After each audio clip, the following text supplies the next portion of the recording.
Another thing we can do with WireShark is we can set a time reference. So for example, in this trace I've opened up called Download Both. Right now I've got the time value set for seconds since the beginning of the capture, and I've got the file format precision set to automatic. In packet number 4, I see a handshake packet taking place between 10.0.52.164 and this server at 216.251.114.10. I know that this ends around packet number 247. And I want to find out exactly how long that process took. So in this case, I'll right mouse click on packet number 4 and set a time reference. Now all packets that arrive after packet number 4 will be set in time compared to when packet number 4 arrived. Now I'm going to go to packet number 247, which is the end of that HTTP communication.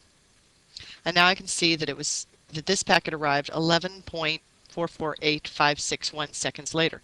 So that way we can use a time reference to figure out how long it took between one packet and another packet.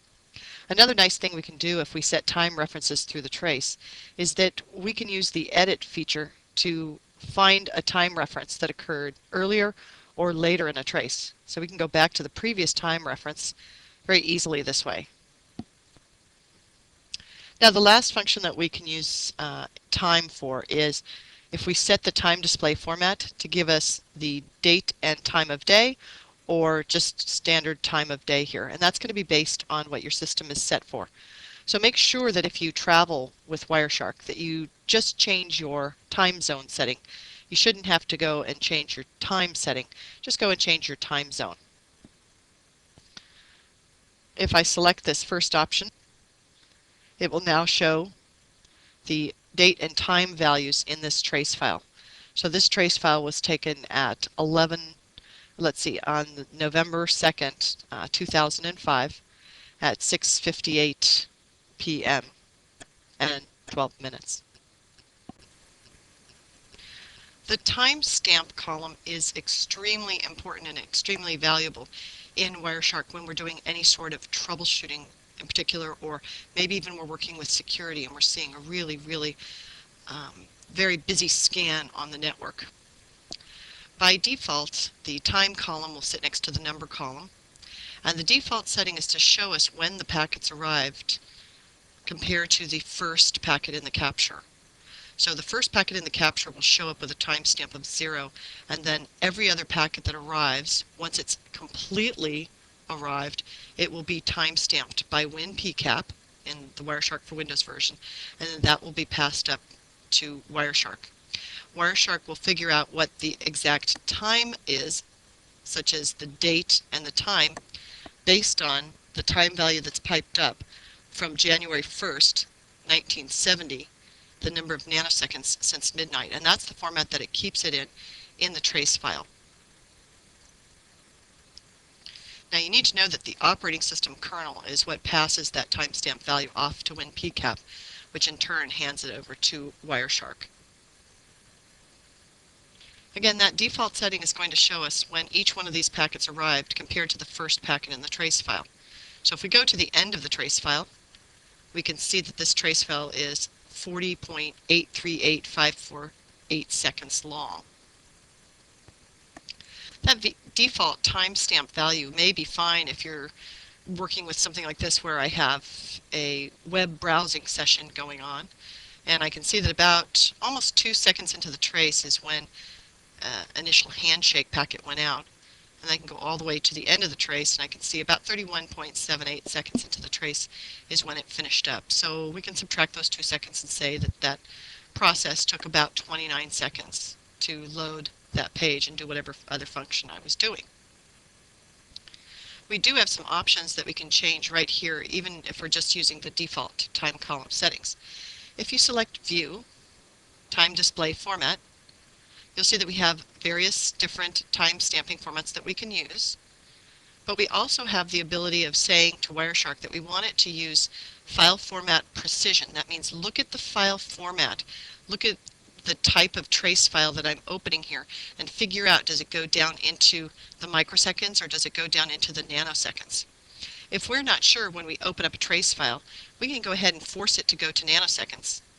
And then when we look at the times column value, we can tell that the last 3 digits there are always 0. So this one did not save in nanoseconds. This one saved only down to microseconds.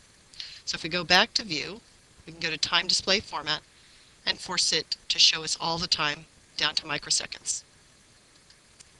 There we go. Now we're at our original view.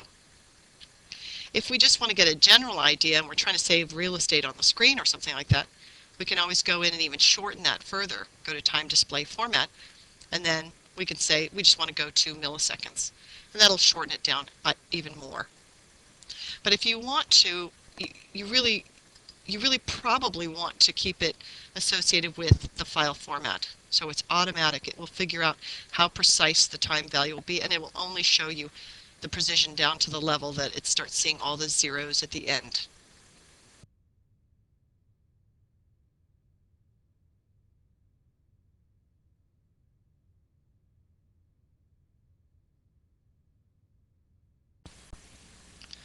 One of my favorite time settings in WireShark is the time setting that will show me from the end of one packet to the end of the next packet how much time has transpired. So instead of this trace file right now that I'm showing you here, showing me when each one of these packets came in compared to the first packet in the trace, I want to know how much time has elapsed between packet number 1's arrival and packet number 2's arrival. And remember, this isn't really the time between packets because packets are time-stamped when they arrive by when PCAP sees them. So it's actually showing us from the end of one packet to the end of the next. If we want to change the setting, we would just go up to View, Time Display Format, and select seconds since the previous packet.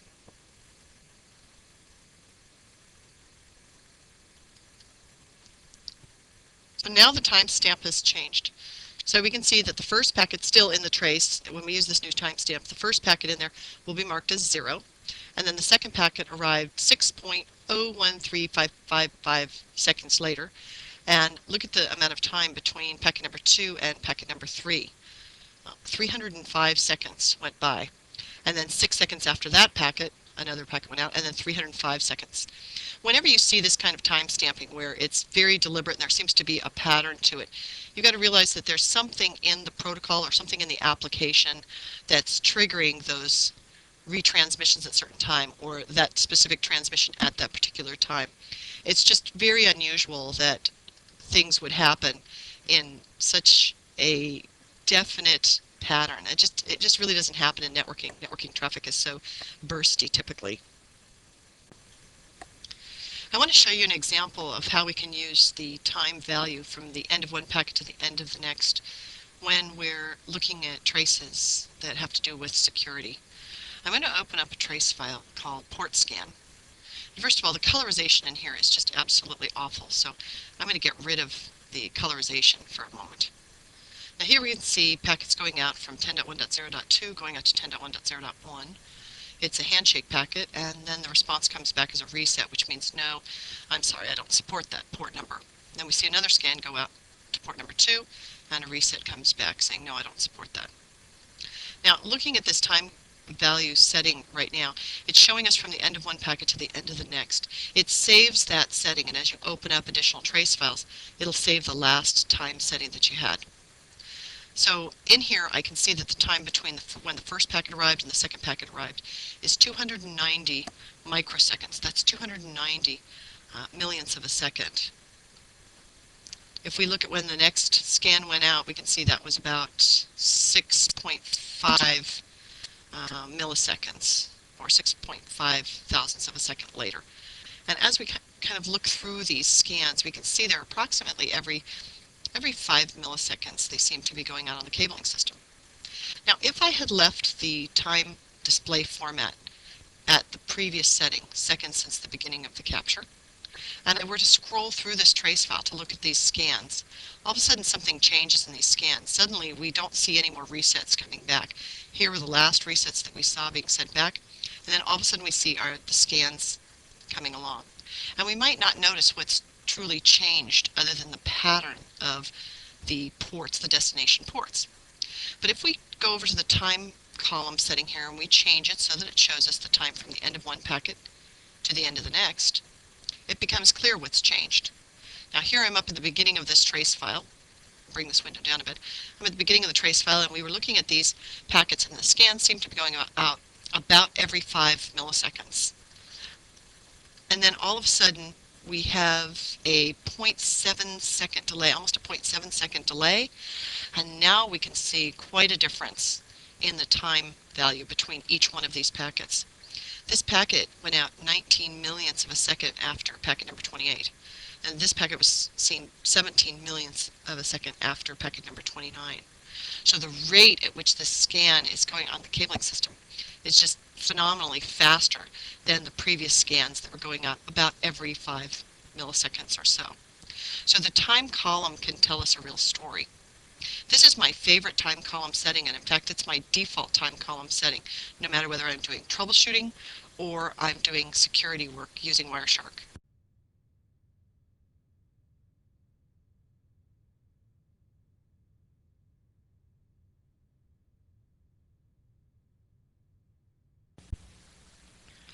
Another thing we can do with WireShark is we can set a time reference. So for example, in this trace I've opened up called Download Both. Right now I've got the time value set for seconds since the beginning of the capture, and I've got the file format precision set to automatic. In packet number 4 I see a handshake packet taking place between 10.0.52.164 and this server at 216.251.114.10. I know that this ends around packet number 247. And I want to find out exactly how long that process took. So in this case, I'll right mouse click on packet number 4 and set a time reference. Now all packets that arrive after packet number 4 will be set in time compared to when packet number 4 arrived. Now I'm going to go to packet number 247, which is the end of that HTTP communication. And now I can see that this packet arrived 11.448561 seconds later. So that way we can use a time reference to figure out how long it took between one packet and another packet. Another nice thing we can do if we set time references through the trace is that we can use the edit feature to find a time reference that occurred earlier or later in a trace. So we can go back to the previous time reference very easily this way. Now the last function that we can use time for is if we set the time display format to give us the date and time of day or just standard time of day here. And that's going to be based on what your system is set for. So make sure that if you travel with WireShark that you just change your time zone setting. You shouldn't have to go and change your time setting. Just go and change your time zone. If I select this first option, it will now show the date and time values in this trace file. So this trace file was taken at on November 2nd, 2005 at 6:58 p.m.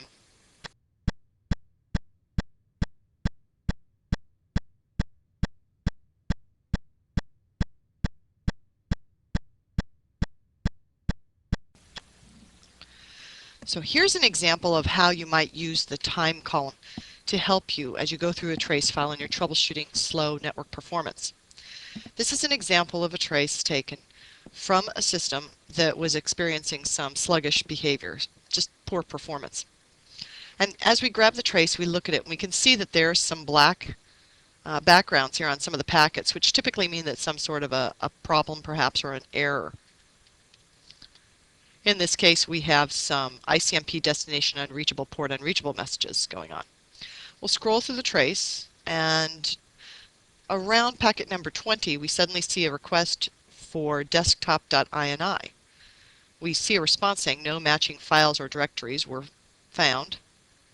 And we see the same request being made again, open or create desktop.ini, with a response saying no matching files or directories were found. And as we scroll through this trace, look at this. We just keep seeing the same thing over and over and over again in this trace. Now we've got public /desktop.ini. Now it's a natural gut reaction to look at that and say, oh, that looks terrible. That's what's causing the poor performance. But what you want to do is when you see something like that and you're troubleshooting slow network performance, you really need to validate that that's the thing that's taking so much time. So go back up to the beginning where we first begin to see all this ugly traffic. So here's the first packet where we see a request for this. Now I'm going to right mouse click and say I'm going to set the time reference on that packet. So packet number 20 is now considered the beginning of time again. I have my time column set right now in the default format to show me the seconds since each packet arrived compared to the beginning of the capture. So I've got that set, and every one of these packets will count up from the time reference now. Now all I have to do is go to the end of this whole ugly process here, and there we go, packet number 164. So how much time did all this ugly garbage take on the cabling system? About 43 milliseconds. That's probably not the cause of the problem. Now I can tell you that this is the last packet where we saw this desktop.ini request. After that point, it just went on to normal communications. So if we were taking this trace in the background while a user was complaining about performance, we can be pretty certain that this is actually not what's slowing them down, because this only took up 0.043 seconds to actually resolve itself. So now what we're going to do is we're going to get rid of that time reference. We don't need it anymore. We'll go ahead and get rid of it completely, and then we'll reset the time value. So I'll change that, toggle that off. I'm going to go to View, Time Display Format, and this time I'm going to say that I want to see the time set as seconds since the previous packet, from the end of one packet to the end of the next packet. Now when I look in the trace file, if there are areas where performance is slow, I should be able to see them show up in the time column field. I'll tell you, this is a situation where I'll probably get rid of the colorization because I find it very distracting.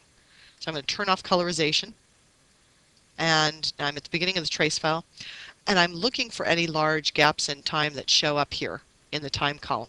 And there we can see that's actually a big amount of time there, 0.75 seconds.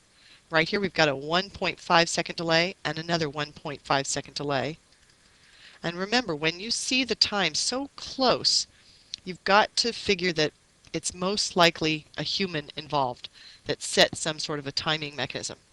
And sure enough, this is where we see a workstation go out and do a name query, get an error back, and 1.5 seconds later they do another name query. They get an error back, and 1.5 seconds later they do a third name query. And they get an error back from that, and eventually they move on. So this has the feeling that the problem is not all of these queries for desktop.ini, but the problem is related to these net bias name queries going on the cabling system. They are all unsuccessful, so why are we making those queries? We need to shut that off and get rid of those queries.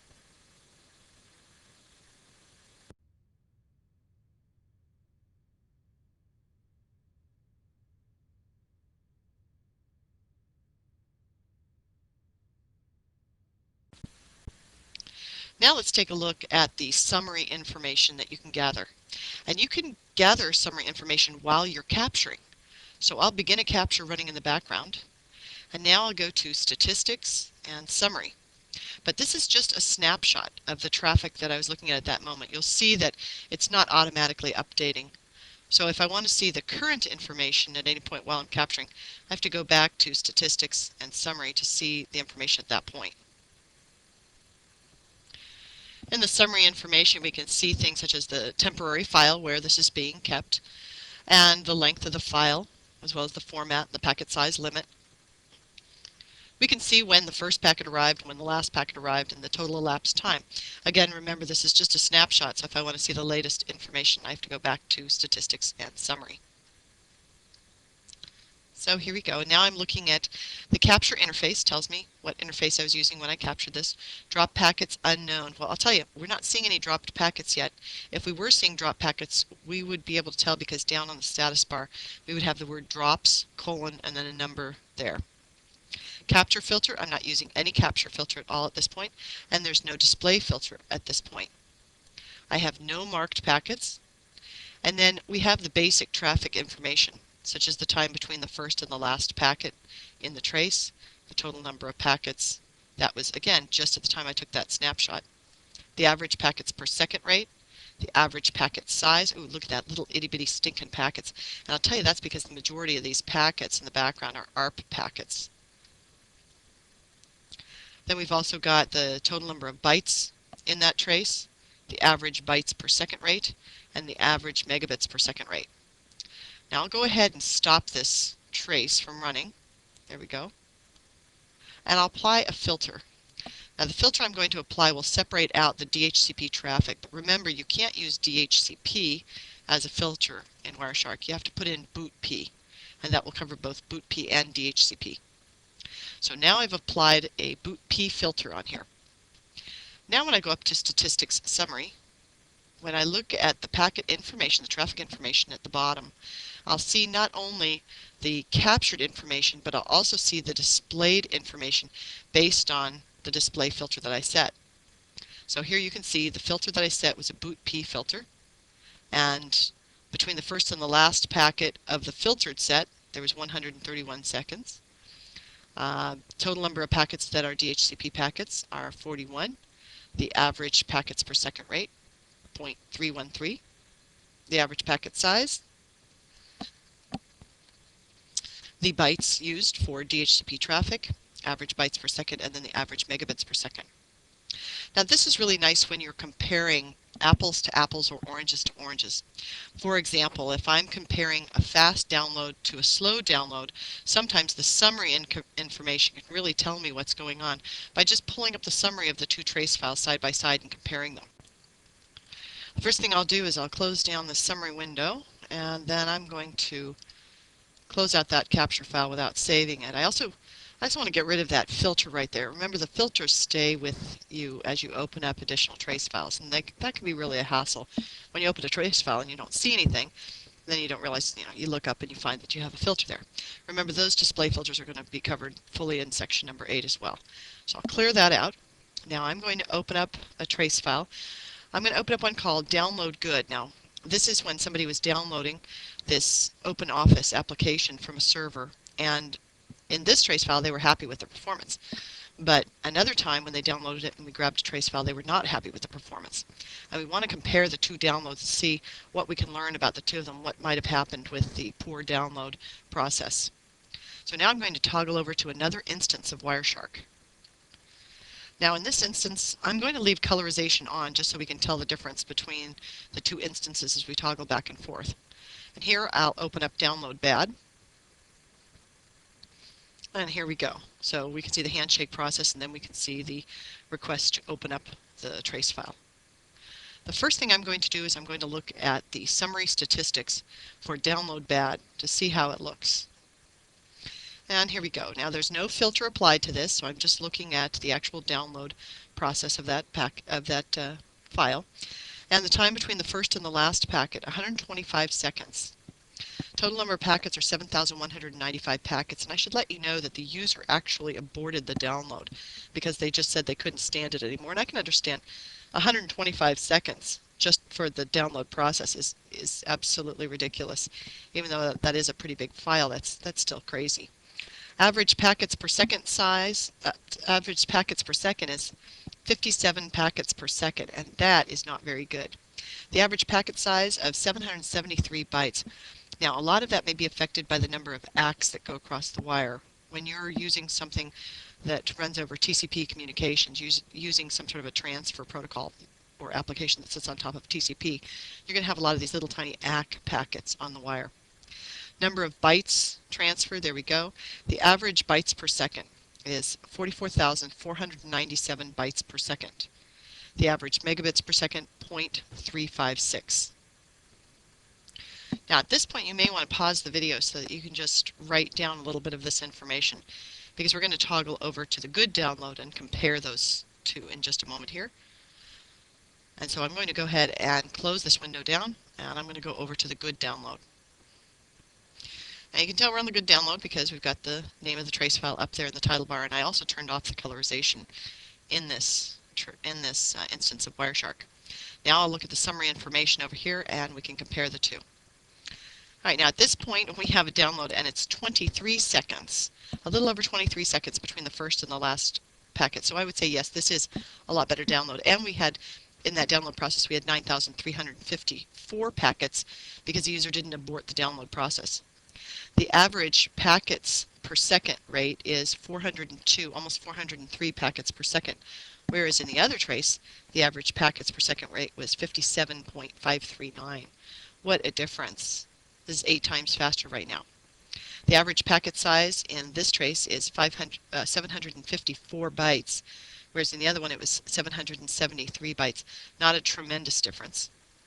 The byte count is going to be much larger because the user did not abort the download in this case. The average bytes per second. In the bad download, the average bytes per second rate was about 44,500. We'll just kind of round it up, 44,500. Here we're at 303,772. Tremendous difference between the two of them. And then the average megabits per second, 2.43 megabits per second, whereas in the other trace file it was 0.356. So there's a big difference between the two. And using that summary window to put items side by side can help a lot.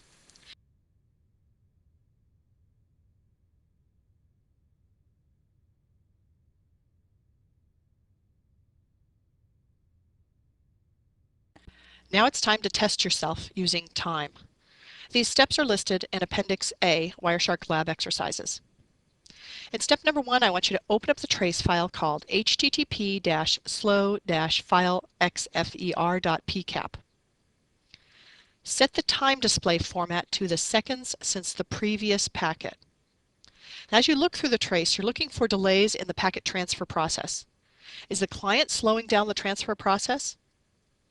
Step number 4, I want you to determine how long it took to download the file and find out what the average megabits per second rate for the download would be. In some cases in this lab, you may have to change the time value to a different setting. And in step number 5, determine how much time elapsed between the client's SYN packet and the server's SYNAC packet during the connection establishment process. If there's more than one connection establishment process, determine how much time elapsed between each of those. Now would be a good time to pause the video and complete the lab. And when you're ready to see the results of the lab, restart the video.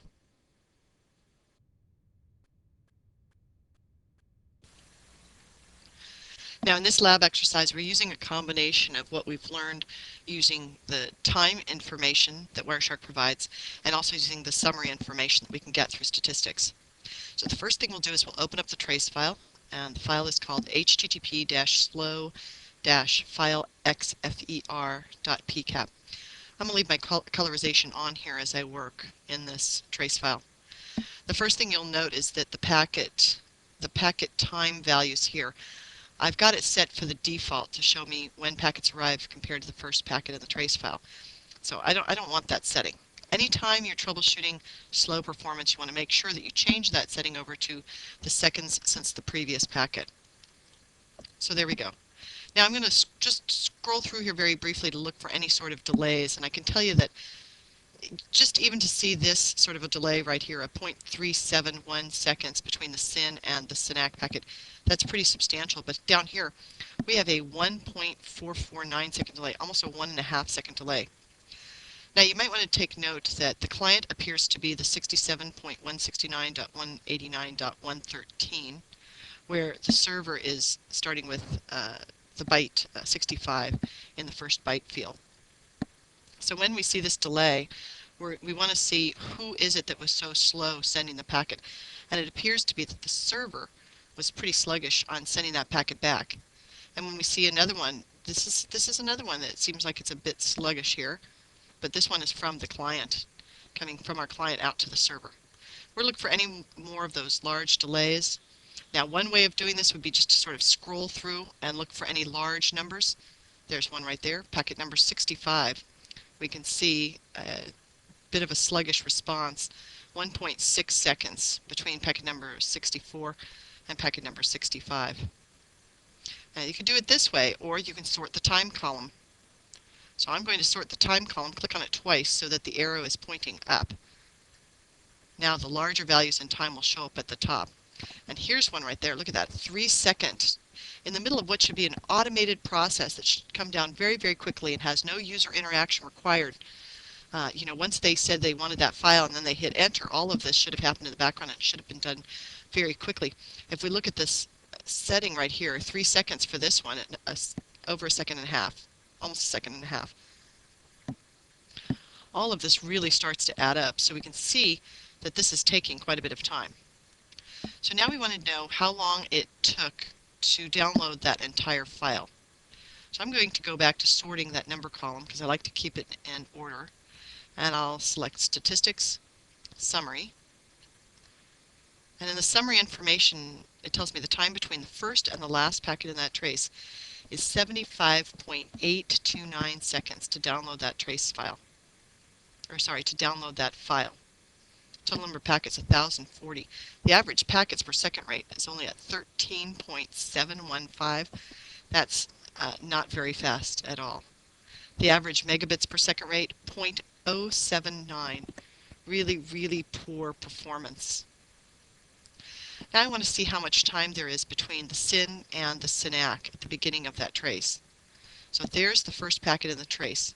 Now at this point it doesn't matter whether you have your time column setting set to show the second since the beginning of the packet capture or second since the previous packet, because both of these values will show the same number in that column right there. So it's 0.371358. So if I go back to the other format where we see second since the previous packet, it's the same value because they're just counting up between the first packet and the second packet. That's the only time you'll see that in the trace, where it doesn't matter which one of those time settings you use.